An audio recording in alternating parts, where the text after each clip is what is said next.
गांव रोलखुर्द और रुपेटा में लगभग 1000 बीघा जमीन पर बोई सोयाबीन फसल के बांझ होने की संभावनाएं बनी हुई है। इसकी शिकायत किसान नेता भूपेंद्र सिंह राणावत व किसानों द्वारा एसडीएम पुरुषोत्तम कुमार को की गई थी, जिस पर तहसीलदार आर के गुहा, कृषि विभाग के एसडीओ के एस मालवी सहित प्रशासनिक अमले ने मौके पर पहुंचकर सोयाबीन फसल की स्थिति देखी। खेतों तक पहुंचने वाले रास्ते पर कीचड़ हो रहा था। उसके बाद भी तहसीलदार गुहा कीचड़ भरे रास्ते से होकर गुजरे, खेतों में पहुंचे और फसलों की स्थिति देखी, जिसमें यह सामने आया कि सोयाबीन के पौधे तो बड़े हो चुके हैं, लेकिन उसमें न तो फूल कण आए हैं और न ही फली आ पाई है, जिस पर तहसीलदार गुहा ने किसानों को 5 दिन और इंतजार करने को कहा। गुहा ने कहा कि अगर 5 दिन में फूल कण नहीं बनते हैं तो उज्जैन से वैज्ञानिकों के दल को बुलाकर परीक्षण कराया जाएगा। उसके बाद भी उपज बांझ रहती है तो नियमानुसार प्रक्रिया कराकर मुआवजे की कार्रवाई की जाएगी। राणावत ने बताया कि रोलखुर्द और रुपेटा के कांगड़ की लगभग 1000 बीघा में फसल में फूल कण नहीं आए हैं। किसानों ने कर्ज कर दोगुनी कीमत पर बीज लेकर बोनी की थी। उसके बाद से बारिश नहीं हुई।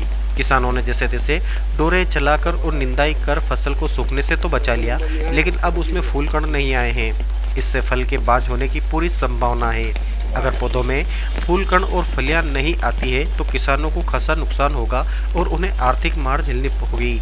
इसे लेकर ही एसडीएम कार्यालय में शिकायत कर जांच और मुआवजा देने की मांग की गई थी।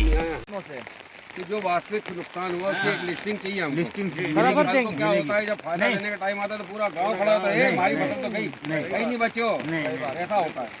जिसने चकाचक मंडी में बेची है ना वो भी खड़ा हो जाता है, और सबसे ज्यादा तकलीफ वही देता है जिसके फसल उसने मंडी में बेची है।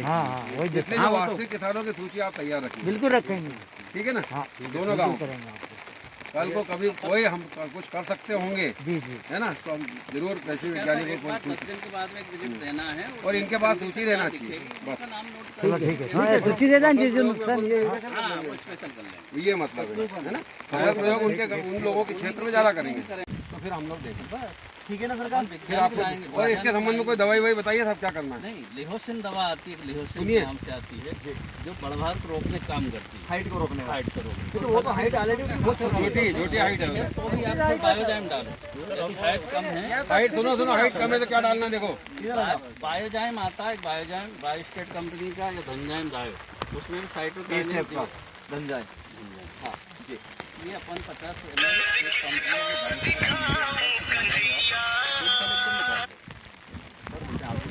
नहीं, हम इनको जरा वीडियो चालू कर दिया। हाँ सर, वीडियो बनाओ। मुकेश भैया ठीक है, हम सबके बीच लग गया वीडियो आज राजस्व विभाग के वरिष्ठ अधिकारी आदरणीय तहसीलदार साहब, रोलखुर्द ग्राम पंचायत के हल्के के पटवारी आदरणीय अनिल जी शर्मा साहब, कृषि विस्तार अधिकारी आदरणीय मालवी साहब और करीब 40-45 गांवों के कृषि विस्तार अधिकारी आदरणीय मनोज जी हेडाउ साहब और बड़ी संख्या में रोलखुर्द और रुपेटा के किसान बंधु हमारे बीच में मौजूद है। विषय ये है कि अधिक गर्मी और टेम्परेचर का आपस में समन्वय नहीं होने के कारण सोयाबीन में फली नहीं लग पाई है। करीब 1000 से 1500 बीघा सोयाबीन रुपेटा और रोलखुर्द के किसानों की ऐसी स्थिति में है कि आज मुश्किल से 1 या 2 फली भी उनके बीच में नहीं है। वरिष्ठ अधिकारियों ने जायजा किया है, दौरा किया है और स्पॉट पे स्थिति को भी देखा है।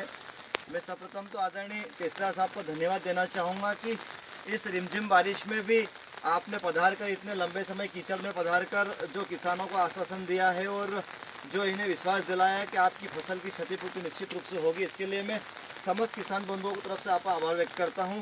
साथ ही आदरणीय अनिल जी पटवारी साहब को भी आभार व्यक्त तो नहीं कर पाऊँ क्योंकि आप मेरे बड़े भाई और गुरु हैं, परंतु आप जैसा पटवारी अगर प्रत्यक्ष गाँव को मिले तो मैं विश्वास के साथ कह सकता हूँ कि उस गाँव में कभी कोई समस्या नहीं रहेगी। दूसरी बात, हम सबके बीच में हम आदरणीय मनोज जी हेडाउ साहब भी हैं। मैं किसान भाइयों की तरफ से आदरणीय तहसीलदार से निवेदन कर रहा हूं कि साहब इन किसानों की समस्याओं को आप जिले स्तर पर ले जाओ, आदरणीय कलेक्टर महोदय को बताएं ये समस्या की ये स्थिति है। मैं अब आपका मार्गदर्शन चाहूँगा सर। देखिए, आज कल हमको पटवारी द्वारा सूचना मिली थी कि रोलखुर्द और रुपेटा के कम से कम 150 किसानों की खेतों में, सोयाबीन खेतों में ऑफलाइन की स्थिति बन गई है। मतलब कि फसल छोटी रह गई है और फली की कोई उम्मीद नहीं है। तो इनसे मैंने बोला था कि कृषि अधिकारियों को लेकर मैं ग्राम में आऊँगा।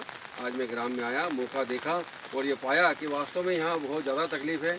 यहाँ रोहल खुर्द इनकी सीमा से लेके जो रेलवे स्टेशन रोहल खुर्द का है वहाँ तक सभी करीब 150 किसान की 1000-1500 बीघा जो है उसमें ऑफलाइन की स्थिति बनी है। कृषि अधिकारी महोदय से बताया गया, उनसे चर्चा की गई, उन्होंने बताया कि अभी बारिश शुरू हुई है, बारिश के लेट होने से और गर्मी से ये ऐसी स्थिति बनी है। पर चूँकि जब बारिश शुरू हो चुकी है तब हमको 8 दिन इंतज़ार करना पड़ेगा। 8 दिन इंतज़ार करने के साथ ही हम लोग फिर उसके बाद वास्तविक स्थिति देखेंगे क्या हो सकता है और फिर फसल प्रयोग माध्यम से जो आप लोगों की मदद होगी वो अवश्य की जाएगी। ये मैं आपको आश्वासन देता हूँ कि किसी के साथ अन्याय नहीं होगा। सूचियाँ अभी से ही तैयार कर ली जाएँ और जैसे ही इनके फसल प्रयोग का टाइम आएगा तो हम उस जगह का विशेष ध्यान रखेंगे। और आप लोग थोड़ा धीरज रखिए। आप लोग हमारा परिवार हो, आपके कष्ट में दुख में हम आपके साथ हैं और ये मत समझिए कि कोई अधिकारी आपकी तरफ ध्यान नहीं दे रहा है। कृषि अधिकारी महोदय भी अपनी तरफ से बताना चाहेंगे, बताइए सर। सर के साथ में जो है हमारा संयुक्त भ्रमण किया गया, तो भ्रमण के दौरान हमने देखा भी, क्योंकि पानी अभी क्या है धूप 8-10 दिन से ज़्यादा तेज़ थी, उससे फूल ड्रॉप हो जाते हैं, गिर जाते हैं और फिर उसमें क्या जैसे ही मॉइस्चर आता है एकदम फूल निकलने की क्रिया होती है। इसलिए हमने कहा कि 8-10 दिन बाद यदि फलियों में निर्माण नहीं होता है तो उसका सर्वे कराएंगे। सर को बताइए जैसी स्थिति होती है सबको बताया जाएगा। आप लोग धीरज रखें और सहयोग करें।